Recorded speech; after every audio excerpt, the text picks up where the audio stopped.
Hello everyone, welcome back to the Deep Psychology Podcast. I'm Ross Edwards, and today we're going to talk about what is the meaning of life. So of course I'm laughing, and I'm laughing because I wonder what on earth got into me when I decided to talk about this, because I know I've been this month talking about existential questions, philosophical questions, and trying to give good answers, well-reasoned answers, free of sort of dogma and free of just like a simple framework and all the rest of it, and also trying to make it authentic. But this one's like another level. It's a really tricky question. It's a really tricky question to answer. What is the meaning of life? And what I'm going to say right now is that I'm not going to oversimplify it. And I'm not going to give you cliched answers. You know, it'd be so easy for me to say, oh, it's about love. Or, life is about family. You know, when we really boil it down, life is about family. Because, for one thing, I don't believe in those things, so I'm not going to sit and lie to you. It's not that I don't believe in love or family, I just don't think they're the meaning of life. I mean, what if you don't have love or family? Does that mean your life is meaningless? I don't think that has to be the case. And they're very fundamentally limited. So these simplified answers, I'm not going to touch them. I'm really not going to go near them because I just think they're very simple little phrases we use to try and describe something that is monumental, and it's kind of, it gives me pause to talk about what is the meaning of life. However, and this is something that I myself would be guilty of, maybe not so much nowadays, because I think I treat topics with respect, and I don't overcomplicate them for the sake of overcomplicating them. I just go into a lot of detail. But it is it's very tempting to overcomplicate this, to give very long and sort of complicated and ungrounded answers that they sound nice and they sound well reasoned, but actually, when you try to apply them to your life, or you try to relate to them, you find that you can't. And to me, that is just pointless. Like, what is the point of me sitting here for an hour, or however long this is going to be, and giving you something, or even for myself, in my own reflection, to come up with answers that are just they're just abstract nonsense that I'm regurgitating? What is the point? There's no growth involved, and really it's a defense mechanism against, making this stuff very grounded and very practical, and it's a defense mechanism against raw, hard reality. It's also tempting to look to philosophers or gurus for the answer.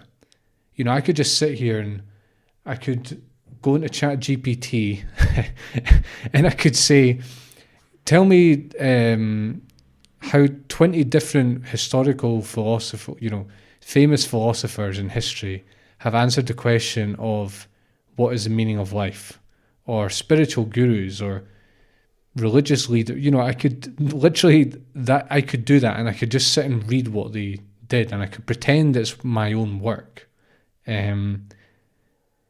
But it's, again, that's missing the point. What is the point of getting someone else to tell you what the meaning of life is? And now, I'm not saying that you don't listen to what I'm saying, and maybe I have something vaguely important to say, right? But what I'm saying is, there's no point looking to these established authority figures, because for one thing, what they say might have nothing to do with your life. It might not apply to you. You might not resonate with it, and therefore it doesn't really explain how you make meaning in your life. But also, their answers are highly, highly skewed by their own psychology, by their own needs, by their own sort of financial situation. They might have to say certain things, even if they're like a famous spiritual person, they might have to say certain things and present certain things just to present a front. Or if they're a scientist, they have to give a scientific answer. Or if they're some religious person, they might have to just frame it in terms of Buddhism or Christianity or whatever it is, or what the Buddha said. And to me, it's just nonsense. When we're talking about the meaning of life, obviously we all have biases, we all have our context. I'm not going to sit and deny that I don't have those things, but we have to be very aware of how much we skew these fucking big questions. Like, and if we're not even aware of these basic ways we skew them, and we're not careful about how we answer these questions, well, we're nowhere. And frankly, a lot of authority figures are basically just speaking from within their own paradigm, and they have no idea that they're doing so. And not only that, they're speaking from psychological needs they have, from bruises they have, from enemies they have, and we don't want that with a topic like this. And quite frankly, I'm done with just parroting gurus, and I've done enough of that. And I'm writing my own books now, and I want to develop my own outlook. Another problem with this question is that many of our answers simply beg the question. So, just to give you an example, I could say, what is the meaning of life? Tell me what the meaning of life is. And you might say, well, it's about family, Ross. Well, you're begging the question, aren't you? Because I could say, well, what is inherently meaningful about family? Is it always meaningful to have a family? Is there actually downsides to it? If that's the case, then how can you say it's the meaning of life and that's the end of it? What if you don't have a family? There's plenty of people that they either don't have brothers and sisters and their parents are no longer here and they don't have aunties and uncles, or they're just estranged from their family. What happens then?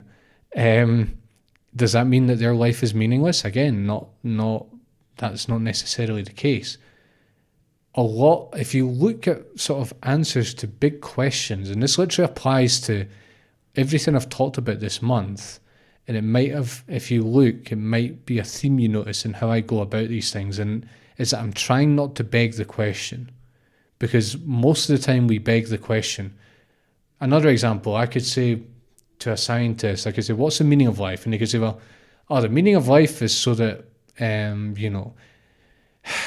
Darwinian evolution can take place and creatures can get more complex. But then that's just begging the question, why is that meaningful in any way? Like, why is that inherently meaningful? You see, and so these partial answers are they're extremely problematic. And that's not to be cynical and dismissive of them, as if to say there's no meaning in family and there's no meaning in, biological evolution or whatever answer you want to give. But it's just to say, that may be your answer, but think more deeply and more broadly about it, and you realize it's a very partial answer, you see. I also think it's really important to notice that when we think about these questions, we often want an easy, packageable, definable, repeatable answer, as though it was like a phrase that we read on Instagram, or like a slogan. and you might be turning on this episode today and thinking, oh, Ross is just going to give us one of these phrases, life is about love, or life is about growing and expanding. I'm not going to do that, folks. It's not an easy question. It's not something you can just give a slogan for some of the reasons I've mentioned above. And frankly, I just don't believe in that at all. I really don't. the key problem for me is we really need and want meaning as human beings. And so when when you come across a question like this, or a podcast episode like this, or whatever, a book, and someone seems to be offering the answer, it really feels like very satiating, and very kind of, it has this kind of allure to it. It's like, oh, this person knows the answer.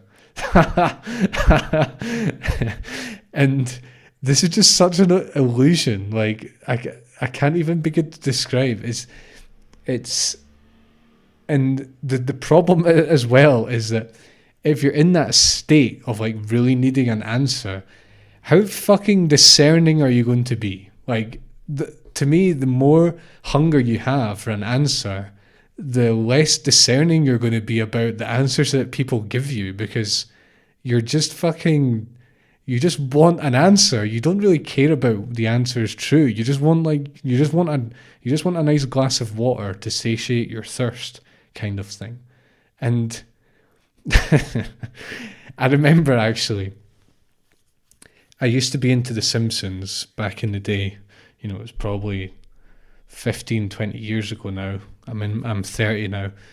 And I remember I can't remember the episode because it was a long time ago, but basically at the end of the episode, I think it's Homer, asks God what the meaning of life is. And God is responding, and he says, well, Homer, the meaning of life is, and then the picture fades, and then the theme tune comes in, and they leave it on that cliff edge. And I remember feeling so disappointed at that moment, because I was thinking that they were actually going to like come up with something profound.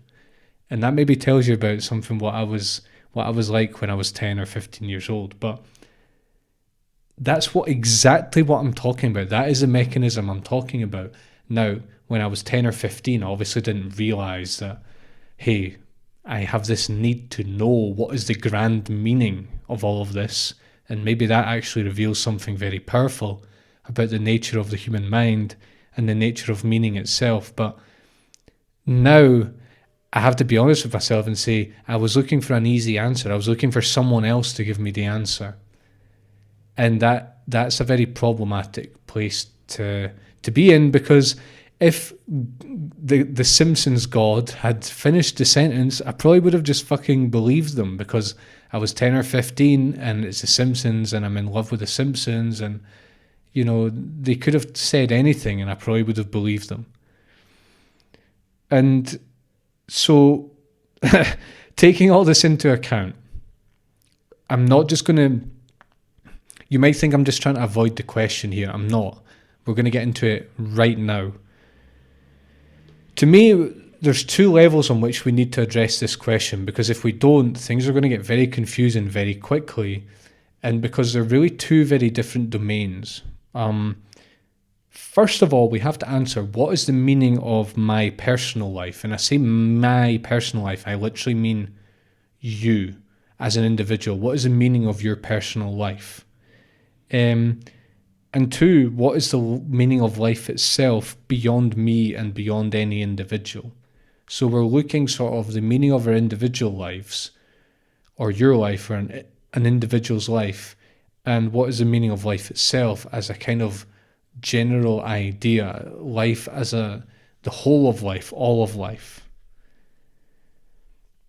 So we're going to talk about personal meaning first of all. I guess another trap that I could fall into here is just trying to tell you what the meaning of your personal life is, because that would be highly biased. It would say more about me than you, basically. It would basically just be me revealing my psychology. And so this is something only really you can answer. What is the meaning of your life? How can anyone answer that question for you? Personal meaning is a highly idiosyncratic thing. When you work with people like I do, doing coaching, you realize how different people are. You realize what motivates people is very different. What people are afraid of is very different. Their life stories are remarkably different. So when we're talking about meaning, we're talking about why are we here? This is highly, highly idiosyncratic, people. I like to think of it as sort of your taste for food. You have your taste for food, and it changes over time, of course. It matures with age, usually. When you grow older, your palate increases. You have tolerance for more unusual, perhaps, tastes, or more offensive tastes, or more varied taste. It's highly personal, and you can't just adopt someone else's willy-nilly. I can't just tell you what food you should like and what flavors you should find offensive and what ones that you should be drawn towards. You see, meaning is very much like that. Something that gives my best friend meaning might not give me any meaning at all. I might just think it's nonsense, and I might just wonder why on earth we're doing this. And the same with you. I could sit here and tell you all the reasons I feel that life is meaningful, but it might mean nothing to you. And so what is the point in me doing that? There's no point. And any answer I give, any easy answer that I give, would be doing that, you see. So there's another layer to this, is that personal meaning is very developmental. What I mean by this is that as you go through the levels of development, your meaning system changes dramatically. And actually, not just the content, like not just the actual things that give you meaning or don't give you meaning. It's that the way you construct meaning actually changes over time. Now, I'm not going to go into the details, but you see, to give like one answer and to proclaim this as like the answer is very problematic. Personal meaning is actually, the way I look at it, is essentially a construction, and it's pretty arbitrary. We think we choose our meaning structures consciously, and while there might be some deliberation involved and weighing up the evidence and all the rest of it, a lot of it is just pure circumstance.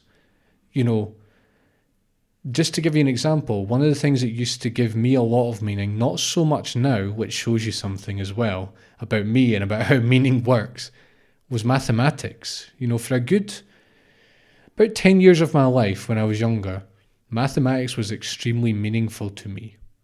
Why? I mean, I can give answers, but a lot of it's just question begging. And no one else around me, as far as I know, was really fascinated by mathematics, even when I was at university. And so, why was I drawn to it? I have no idea. I didn't choose it. I didn't sit there and weigh up the pros and cons of finding maths meaningful. I just found it fascinating. Like, it feels like an accident, really. There's nothing I can say that, there's nothing I can really point to and say, well, that was a turning point. It felt like a switch that just turned on by itself. And I think that this is true for a lot of our personal meaning. I'm not saying it's constructed to dismiss your meaning structure. I'm just trying to illuminate the fact that it's just arbitrary, and it's very idiosyncratic, and it's very much to do with circumstance and coincidence, really. And actually, if you look at your meaning structures, it subtly changes. Over the decades, it's quite obvious to see how your meaning structure changes. Over the years, it's still obvious. But even months, weeks, and days, your meaning structures change. The reason you get up in the morning and do the things you do changes every single day, very subtly and very down to like very trivial details. But it does change. And it's just like this vibrating, ever-changing kind of I don't know what to describe it, just like a flux that is ever changing. Right now, I want to ask you to ask why your life is meaningful. So you might like to write these questions down and pause the episode for a few minutes and sit and reflect on them, or reflect on them later on. But really reflect on these questions. Why is your life meaningful? Why live your life instead of not living it? Why do you do what you do every single day? Why do you get up in the morning? Why not just stay in bed? Why not? What drives you? What is actually driving your actions? There's meaning at the bottom of everything that is driving your actions. There's some sort of meaning that you're assigning to them. So what is that at the very bottom? And I don't want bullshit answers to these questions. I don't want, I get up and make breakfast for my child because family is important to me. Right? But you're begging the question, why is family important to you? Right? And that might be a BS answer. It might be something that you've adopted and picked up. It might be something you don't really believe in, but you feel like you have to believe in it. Or you might question it 10 times and you might realize, oh no, family is actually important to me. But again, even if it is important, that's still a cliche. Family is important to me. Really, what's going on is that you love your child, you feel a connection to your child, you care about them. Family being important is a cliche, you see. And I don't want cliches. This is the meaning of your life we're talking about. Question your answers to these questions and recycle them, because again, a lot of them will just be question begging, and a lot of them will not be very authentic, and a lot of them will just be kind of easy ways to answer these questions.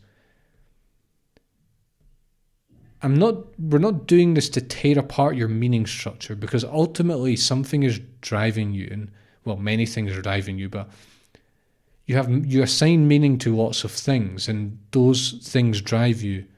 And that is the case whether you know it or not. Now, of course, we might discover unpleasant aspects of that we would rather not discover. Well, in that case, that would be a faulty meaning structure, in my opinion. But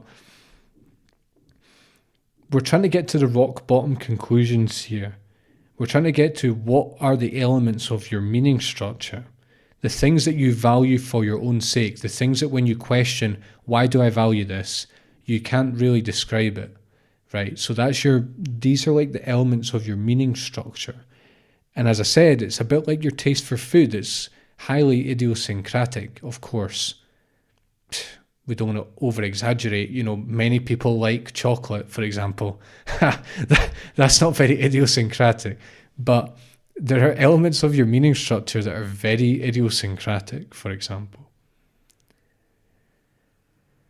And you might think I'm avoiding giving you an answer, but I could give you some profound answer about why an individual life exists. I have those answers inside me. But those are my answers to the question.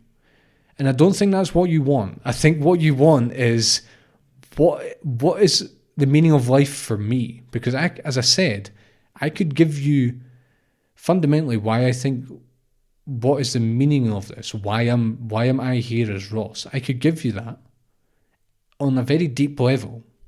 But for you, that might just not resonate whatsoever with you. And so it's a waste of time.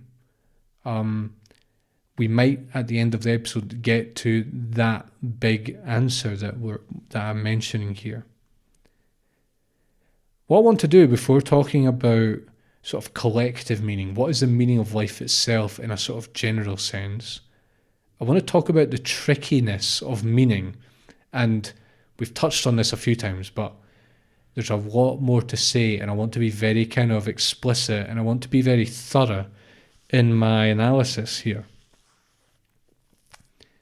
One thing we have to realize just as a structure of the human mind, as a structure of being human, is that we really, really want life to be fundamentally meaningful. And actually, when we ask this question, this is really what we're asking. We're sort of looking for something that stands on its own and that is unquestionable as a meaning structure, as though everything else points to that and it all counts towards that. But there's a very big problem with this. One of the problems is that is an assumption. Like, if you've never seriously questioned this, that is an assumption to think that life is fundamentally meaningful and that there is like rock bottom meaning. You know, why does that have to be the case? I'm not saying it's not the case, by the way. And actually, when I ask myself, I don't think that is the case. But I'm open to it being the case. And sometimes these things go full circle as well. It's highly problematic, and it just begs the question. Like, if I give a grand reason, or if we come to a conclusion for some grand reason for life, our personal lives existing, I can just ask the question about the reason that you're giving. And I've given you examples of sort of, not trivial examples, but more kind of everyday examples. But I could say, for example, life, the meaning of life is that this is God expressing itself in infinite ways. Right? But how does meaning relate to that? You know, what is the meaning of that? Is there any meaning to that? Or is it just a kind of play? Is it just kind of like a frivolous expression? You see, we can always ask the question again. And so this makes meaning very slippery. Or if you say something like, again, just to give you a more trivial example, if I say, we're all here as individuals because we're here to enjoy life and to experience life and, you know, to take it all in. Right, but, well, there's plenty of times in all of our lives, regardless of what we might show our Instagram followers, that we're not enjoying life at all. And we're not taking it in. And, you know, we're not having fun whatsoever. And it's quite the opposite. And there's plenty of times in our life that it's the exact polar opposite of that, when we're actually really not enjoying it for various reasons. And does that necessarily, you know, how does that then relate to your answer? If it's all about enjoyment, well, what happens to all the non-enjoyment? Are you trying to just minimize that? Because good luck with that. And that can itself lead to misery. Because you could just say, well, I'm just going to enjoy life and I'm just going to like take drugs because that's when I feel the best. Well, if you do that, you're going to suffer a lot at some point because of that habit. And the other problem with an answer like this is that a concept always implies its opposite. So to enjoy something, you also have to have the concept of not enjoying something also has to exist. Otherwise, you cannot say what enjoyment means. It's like when you draw a boundary, you know, when you draw a line down the middle of a piece of paper, you're not just drawing one side, you're drawing both sides. You see? So the right-hand side can't exist without the left-hand side. And so if you say, well, life is all about enjoyment, it's a very slippery answer.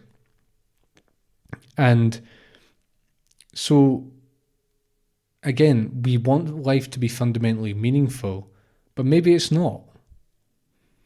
Who knows?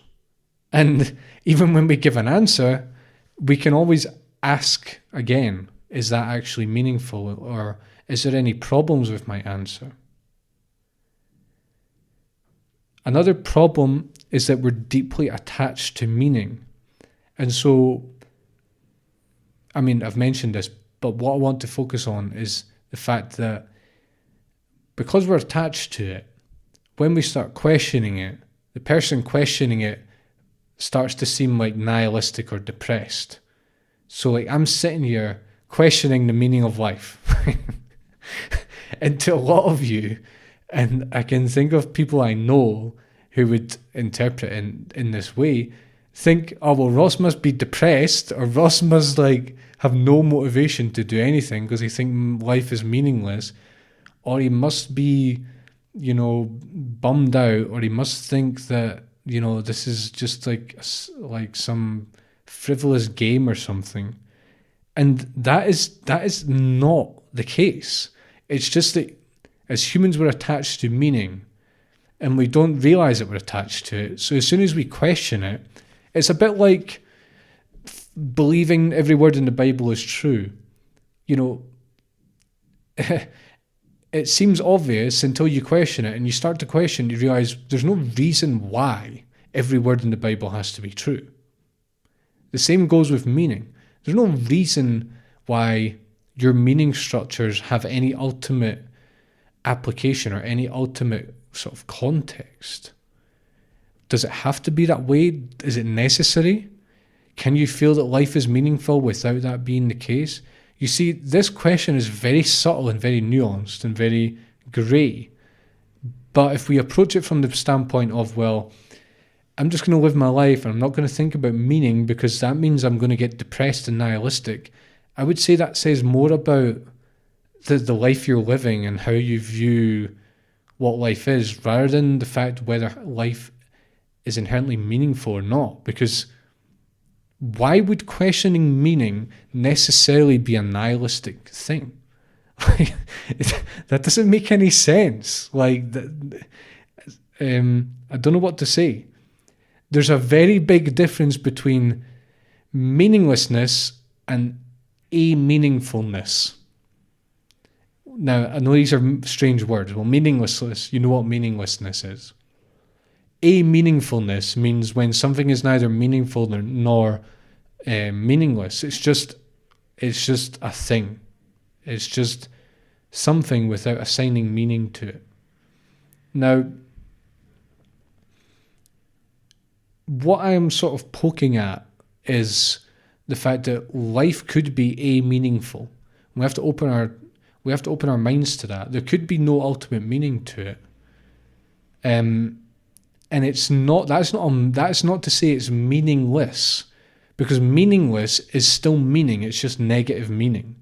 It's like you're assigning meaning to the darkness, or to the depressive side of life, or to the fact that, oh, we're helpless and we're here as humans and it's all suffering and pain. You're assigning meaning to that. A-meaningfulness wouldn't do that, you see, because it would realize that doing that is also applying meaning to something that might not have any ultimate meaning. Now, I'm not concluding that life has no meaning, or that life is meaningless, or that it's meaningful necessarily. I'm just saying that it's a very tricky thing, and I want you to notice how you're biased, because I know how people react to these questions, and it's very likely that me just questioning meaning makes you think I'm suicidal or depressed, or that I'm nihilistic, or I'm bummed out, and that is not the case. It's just you're being very black and white if you think that. There's another tricky problem here, and it's kind of like a strange loop type problem, is that the more you invest in the idea of meaning, the more likely you are to get hurt when that meaning structure gets torn apart. The more likely you are, in other words, to be hit with a wave of meaninglessness. And this is why meaninglessness is a form of meaning. For example, right, let's say that work is your meaning in life is basically your work, and that is it. I ask you, what is the meaning of life? And you tell me, the meaning of life is my work. Right. Well, what happens if you're off sick? What happens when you break a bone and you're off sick for 6 months, not just a day? What happens when you get fired? What happens when you get made redundant? What happens when you retire? What happens to you? The more attached you are to this idea that the meaning of life is to work, the more it's going to hit you when you're not working. You're not going to be working all the time. And for that matter, what is the meaning of life when you're at home not working? You know, the more you draw that contrast, the more you're going to feel the downside, the more you're going to feel the meaninglessness, because you're attaching meaning, a lot of meaning, to the idea of not working, you see? And so craving, you see, this is how it goes full circle. Craving meaning leaves you open to a lot of pain, because as soon as you assign and equate meaning to something, you're also assigning meaning to the not something, but that meaning is meaninglessness, because it's actually coming from lack. You know, it's meaning because you're suffering about the lack of what gives you meaning. You see, so meaning is a very tricky concept. And it also calls into question, you know, if your life is all about work, and that's what gives you all your meaning in life, well, that's a very fragile notion, my friend. Because you're not going to work forever. For one thing, you're not working all the time. Even if you work 16 hours a day, you're still having to sleep. You know, it's a very fragile notion, and it's a very fragile meaning structure. And to me, it smacks of trying to grab onto a very small segment. Well, it's not a small segment, a segment of your life, and trying to make that the entire thing. That is not a very satisfactory way to live or to understand the meaning of your life, because what happens, you know, what about the rest of it? Does it not mean anything? Well, and is that true? If you say the rest of my life doesn't mean anything, maybe that's not actually true. Maybe that's just because you have assigned a lot of meaning to your work. You see what I mean? The stronger a contrast you draw, the more you're going to feel the meaninglessness, and the more fragile your meaning structure is. So it's very tricky. And because meaning is such a fundamental need of ours, it's a very pernicious trap, and it's a very tempting trap to fall into. Another trick with meaning is that at each developmental level, meaning seems obvious and self-explanatory, to the point that we can say that meaning is essentially a program that you're running. For example, right, if you're a conformist person, you know, your ego development is conformist. If you want to know more about ego development, go to my website and search ego development, and you'll find some articles that explain these levels, but I'm not going to do that here. If you're conformist, I can tell you right now that your meaning comes from being identified with your people, basically, and the customs and the kind of ways of life and the sort of social habits and so on of your people, your city, your nation, your religion, your family, your school. I can tell you that without knowing anything about you other than the fact that you're a conformist, because that is just the psychological structure of that developmental level. What does that say about meaning? That it's essentially a construction, because it's nothing to do with you, it's to do with the psychological software that you are running. Now, I'm not saying that this isn't effective, but if we're really trying to get to the rock bottom of this question, we have to take into account the fact that maybe we're not actually choosing what is meaningful to us. And that is not just a conjecture of mine. That is pretty much, you can derive that from developmental psychology. Another example, if you're the achiever level of ego development, without knowing much else about you, I can say in pretty broad terms that meaning comes for you from money, success, enjoyment, recognition, and personal growth. I don't need to know anything else. That is just how the achiever works. And there's a huge percentage of people that are at conformist or achiever levels. I don't, it depends on the country, depends on the, the population you're measuring, but more than half, I would say, are at conformist or achiever. So what does this tell you about meaning? You'll have to derive your own conclusions, but basically that it's not really a conscious process a lot of the time. It's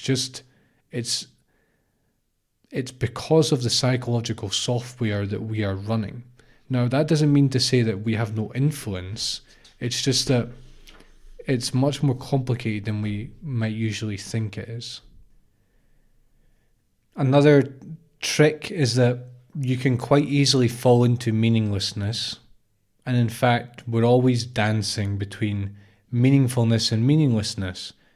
You'll notice that as you're living your life from day to day, week to week, month to month, there's plenty of times where you feel that life is very meaningful, and there's plenty of times where you don't feel it's meaningful at all.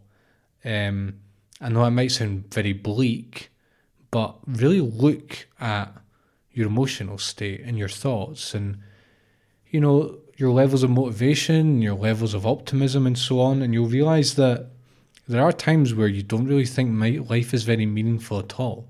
And so, again, this just reinforces the idea that it's this very fluid process, meaning it's not just a single answer, a single black and white notion that we hold all the time. It's very changeable.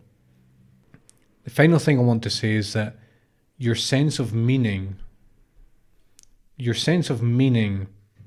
drives everything that you do. It knits your life together invisibly.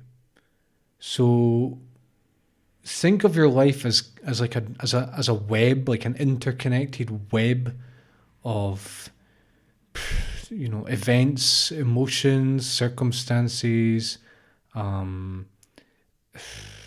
changes, people, places, times, the whole thing, the whole experience is like this interconnected web.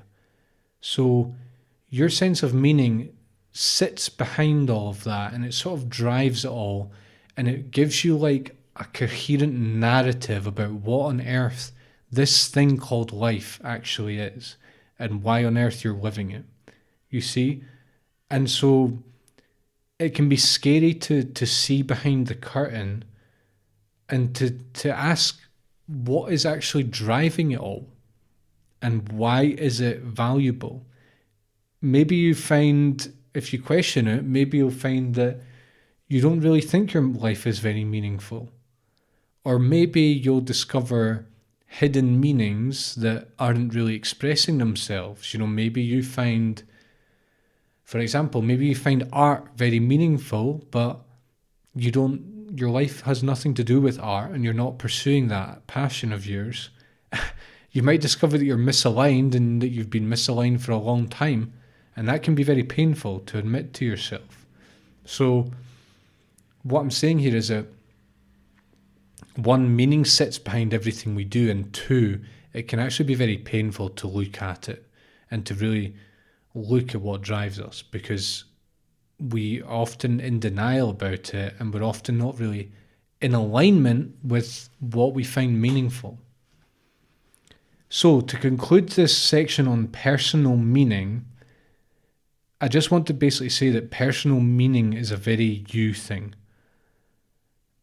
Hence why I've resisted giving you very general answers, lofty general answers. And ultimately, the meaning of it is that you construct the meaning of it. And your mind and psychology and your upbringing and everything that goes into you being you, that is what constructs the meaning of it. And that is scary. It can be kind of terrifying, actually, to realize that, because you have to realize that your mind all the time is assigning and chopping things up and deciding one thing is meaningful and the other thing is meaningless, and that you're constructing it all, and you have all kinds of justifications for why something is meaningful, but you're upholding it all. That can be terrifying, but it can also be very liberating, because you realize that you can kind of tell yourself the story that you want. And I'd also say, if you don't tell yourself a story, if you don't find anything meaningful, you're not going to be able to live life. And actually, you're going to be trapped in meaninglessness, which is just negative meaning. Why would you want to be trapped in negative meaning when you can generally find things meaningful and passionate, be passionate about them, even if you realize you're constructing the meaning yourself? So let's get on to the question of collective meaning, as I promised to you. The question we're really addressing in this section is, what is the meaning of life itself? As though life were sort of a third person entity. Now, of course, it's not a third person entity, but just to kind of orient the question a little bit, let's call this the ultimate meaning. Now, any good answer to this must include all possible individual meanings, because we're talking about the meaning of absolutely everything, right? So if we exclude anything, if we exclude the meaning of something, we're not doing it properly. It must include all of existence, everything that is, because if not, it's not satisfactory. And if it fails either of these criteria, it's not ultimate meaning, it's partial meaning. So for example, right, you could answer this question, what is life itself about? You could answer it in, say, an anthropomorphic way. You could say, well, it's about humans coming into existence, and it's about humans, developing societies and becoming technologically advanced and looking after the planet and all the rest of it. But that leaves out a lot of life, you see. That is not satisfactory. That is just, what is the meaning of human life, right? So when we're asking what is the meaning of life, it has to include everything. And again, this is a very tricky question, and we can't really even begin to address the answer to this, or a possible answer to this, without addressing the problems, because if we don't do that, we're going to get very biased about this. First of all, you can't understand collective meaning outside of your own personal meaning structure. And that's very obvious, because your personal meaning structure includes all your ideas about what life is about in a collective sense. And so it's highly dependent on your personal meaning structure. Crucial to know that, because if you think that, well, there's no point to all of this, well, that just tells me that you don't have much meaning in your life. It doesn't tell me anything about the actual nature of life itself, you see. Second, the only way you know life is through your own experience of it. Literally, you cannot know life other than your experience of it. Now, this might seem like a trivial question, but a trivial point, but what it really means is that whenever you're trying to understand the meaning of life, every single node that you refer to, every single kind of element that you refer to answer that question it's all within your experience. It's all within your own sort of mind. And so you cannot really objectively answer this question.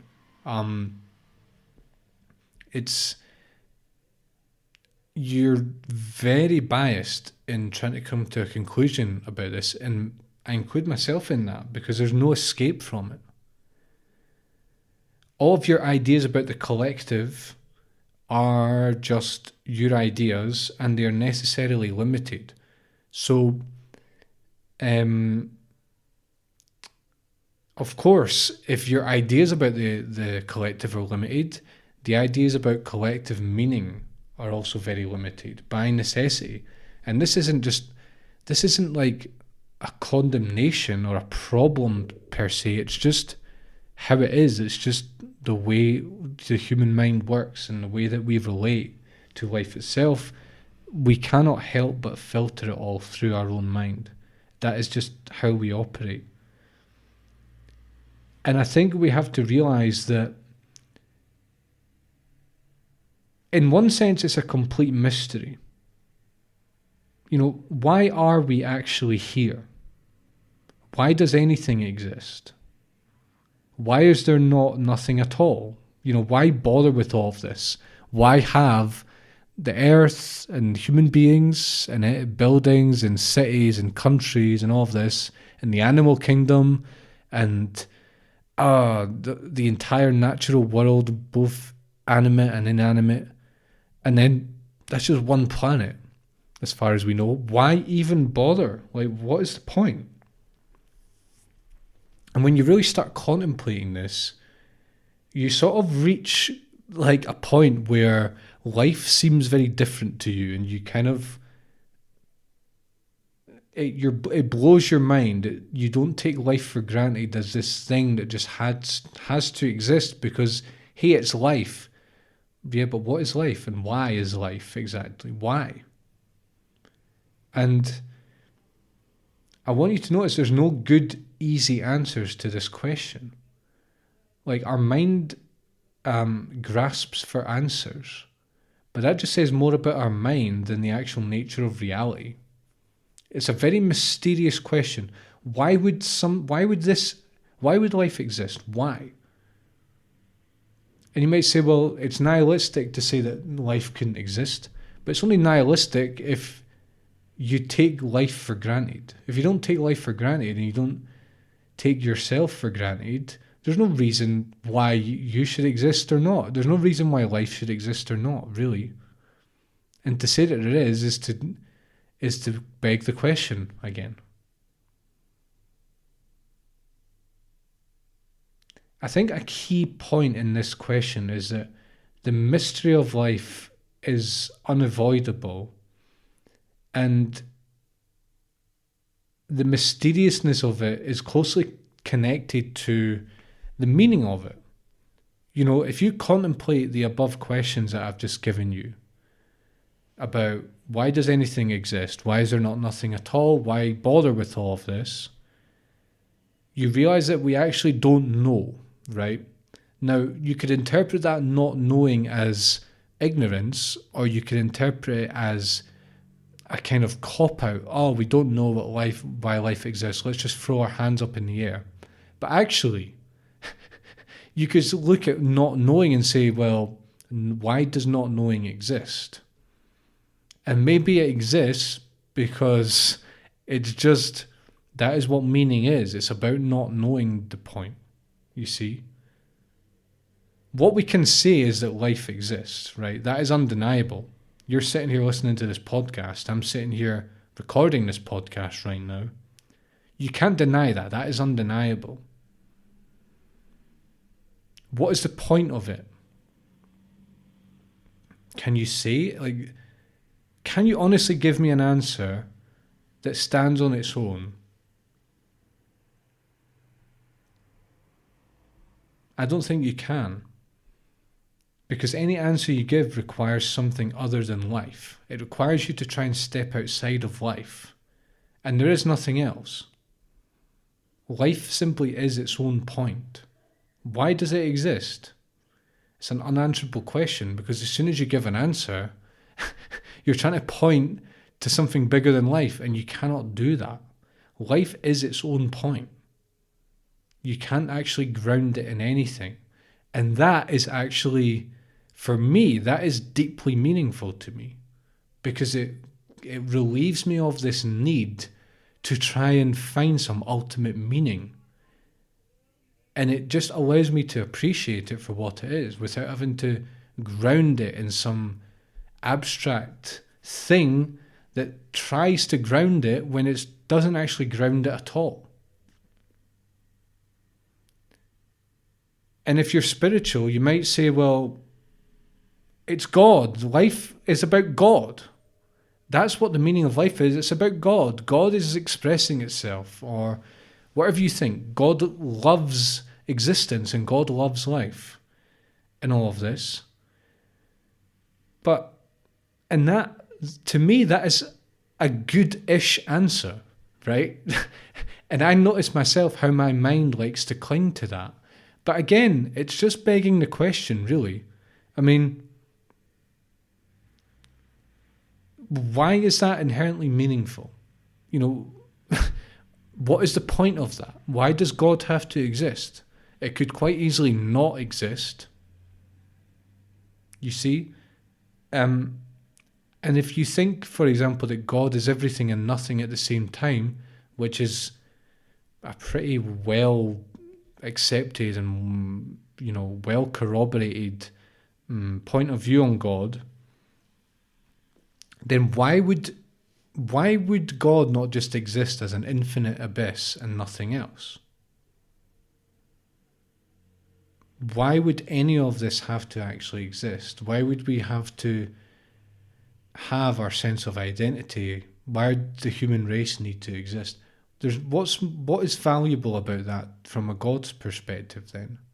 You see, so as soon as you try to ground it in a concept like God, you can question the concept. And again, I'm not doing this to be nihilistic. I'm doing it because we want easy answers. And actually, maybe the answer is in the very sort of space that's created when we have no fucking idea why we're here.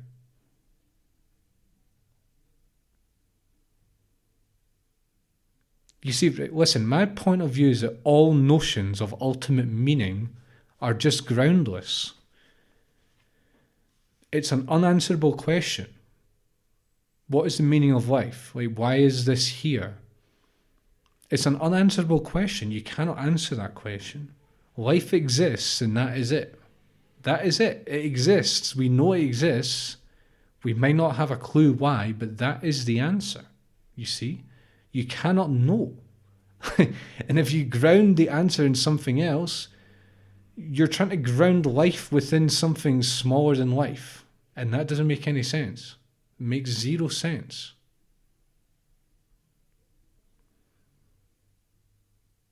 Meaningless is also groundless though. So you might be listening to me and saying, well, you sound depressed right now, you sound nihilistic. No, I'm actually not, because you see, meaninglessness is groundless, because meaningless is just negative meaning. It's you assigning meaning to like the absence of meaning, shall we say. I know that's pretty circular logic, but I hope you understand the spirit of what I'm trying to say. It's very hard to describe. You know, meaninglessness is also a form of meaning, and all meaning is essentially groundless. Like, you cannot actually ground it in anything. And so meaninglessness is completely groundless as well, which means any sort of nihilistic, big picture nihilistic meaning structure you have is also kind of groundless, because it's not an ultimate answer, you see. I want to end this episode with a very kind of human, grounded, I've been talking at a very high level here, I admit that. I also think it's not so high level that it's sort of like totally impractical. I really hope I've helped you think about these things and not just take things for granted. And I've hoped to help you see things from a big picture. But also there's the everyday meaning that we get from it. We don't have to be thinking about ultimate questions and the ultimate reason for us existing. And so what I want to do is give you sort of what I think my own personal meaning structure is on like a day-to-day basis, right? Very practical stuff. So I've written down a few points here. The first thing that I would say is that, what is the meaning of my life? I would say, well, life is a bit of a roller coaster ride. Sometimes it's fun, sometimes it's exhilarating, sometimes it's terrifying, sometimes it's even nauseating, sometimes it's painful, sometimes you sometimes you wonder why you're doing it. It's a crazy journey. Um, and part of me just loves the journey. Part of me loves the kind of ups and downs. You know, when you're in the downs, it's not so easy to love it sometimes. But something deeper within me recognizes that you cannot have the light without the dark. I also see it as an amazing opportunity, an amazing thing to experience. You know, we could question, well, why does it exist versus not exist? But as soon as we just accept that we are alive and that maybe there isn't a reason, you know, why on earth not eat food? Why on earth not earn money? Why not see nature? Why not make music, in my case? Why not have friends? Why not make love? Why not have a family? Why not go places? You see, even if it hurts and it might seem pointless sometimes, it's still a miracle. Like, this is a miracle. It is a miracle that this even exists. Like, and that awe and that kind of like shock, that existential shock is very meaningful to me. And I don't even need to know why, really. I'd also say that my meaning changes so much over time, and I'm aware of how idiosyncratic it is. And I'm aware that my meaning is an expression of my own psychology. And that doesn't mean that it's wrong. It just shows me that I'm kind of making it up as I go along a little bit. You know, I can be fully invested in something and think it's really meaningful and all the rest of it. And then, you know, a few months later, it's gone and I don't care anymore. You know, I can love a song and I can connect with the song and I can feel like it gives me lots of meaning. And then I've listened to it 20 times and then I'm bored and it's like the opposite. I feel most meaning when I feel engaged and inspired by life. This is when I sort of, beyond words, feel that life is meaningful for some reason, just for the sheer beauty of it and for the kind of enjoyment factor. And again, that isn't to like make enjoyment ultimate meaning. It's just when we enjoy things, we do get a sense that there is meaning to this and it's worth it, you see, and it's valuable beyond any philosophical kind of problems you might have with that. And ultimately, when I sort of step out and ask, like, you know, when I'm at my best and when I'm really engaged and when I'm on fire, what am I actually gravitating towards? And to me, what I'm gravitating towards is openness, freedom, wisdom, expression, and creation. This is like my meaning axis. This is like what I tilt towards when I'm in the mood, shall we say. Is there any point to it in an ultimate sense? I don't know. You know, I'm a very spiritual person and I know God and God gives me a lot of meaning, but maybe there's no ultimate meaning to God. Maybe it just is. and searching for the meaning of it is a bit of a fool's errand, as it were. I don't know if there's an ultimate point to me being here, but I don't mind. And I have the canvas, you know, I'm an artist, I have a canvas right here, so I may as well paint, you know, I may as well live my life as best I can. And plenty of times I don't do it as best as I can. But that's also part of it. The fucking up and the not showing up is also just part of the whole saga, you see. Alright, everyone. So I have finished this month's series on tackling big questions, which let me know what you think, folks. In some ways, I feel like I've bitten off more than I can chew. In some ways, I've surprised myself. In other ways, I don't even really care. This is what I think and feel about these things. And if it's got you to at least reflect and got you to kind of ask yourself some deep questions, then that's absolutely all I want. All right. So I will be back next month. In the meantime, I'll have snippets of this episode going up Thursday, Sunday, Tuesday. And do stay in touch. Sign up for the newsletter to stay in touch every fortnight.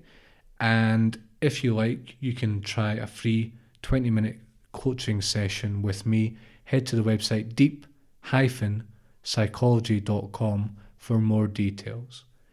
Thank you very much for joining me, and I'll see you soon for the next one.